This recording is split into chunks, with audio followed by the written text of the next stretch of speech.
Bonsoir. Ce soir, c'est Mamie qui raconte une histoire de la reine des glaces. Un jour, le diable confectionna un miroir qui avait la propriété de faire disparaître la beauté, tout ce qui s'y réfléchissait, et au contraire de faire ressortir ce qui était déplaisant. Le diable courut partout dans l'univers avec son fameux miroir. Mais tout à coup, le miroir lui échappa des mains et se brisa en milliards de morceaux sur la terre. Ces débris, pas plus gros que des grains de sable, furent éparpillés à travers le monde. Les gens qui reçurent cette poussière dans les yeux voyaient tout en mal, tout en laid et tout à l'envers. Ils ne voyaient plus que les défauts de chaque créature. Des petits morceaux descendirent jusqu'au cœur de certains hommes. Dans une grande ville vivaient deux enfants, Kay, un petit garçon, et Gerda, une petite fille. Ils habitaient deux mansardes, en face l'une de l'autre.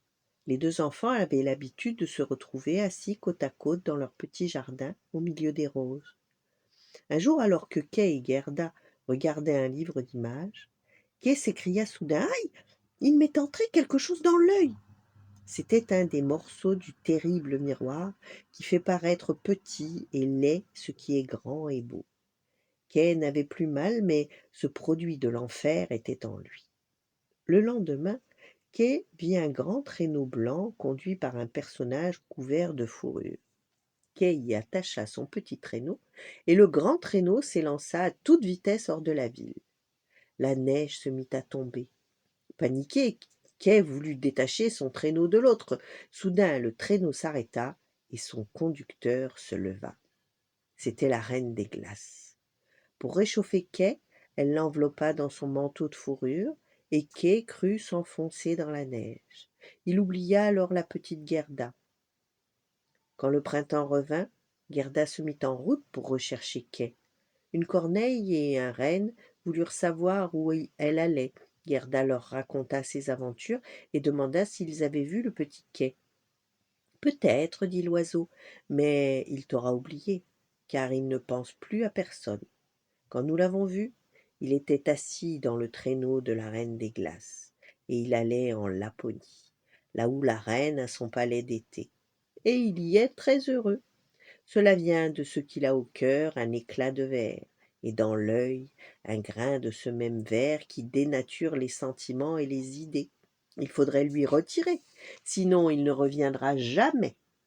Toi seul peux parvenir jusqu'au palais de la reine des glaces et enlever les deux débris de verre qui ont causé autant de mal.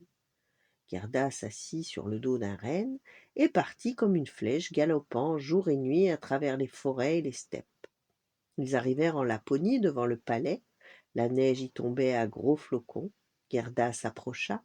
Les murailles du palais étaient faites de neige et de glace amassées par le vent. Dans la grande salle, on voyait un lac gelé, dont la glace était fendue en milliers de morceaux. Et le petit quai était là, bleu de froid, mais il ne le sentait pas. La reine des glaces lui avait enlevé toute sensation de frisson et était partie en voyage, laissant Kay tout seul. C'est ainsi que Gerda entra dans le palais. Elle sauta au cou de Kay en s'écriant: Enfin, je t'ai retrouvé. Mais il ne bougea pas, les yeux rivés sur le lac.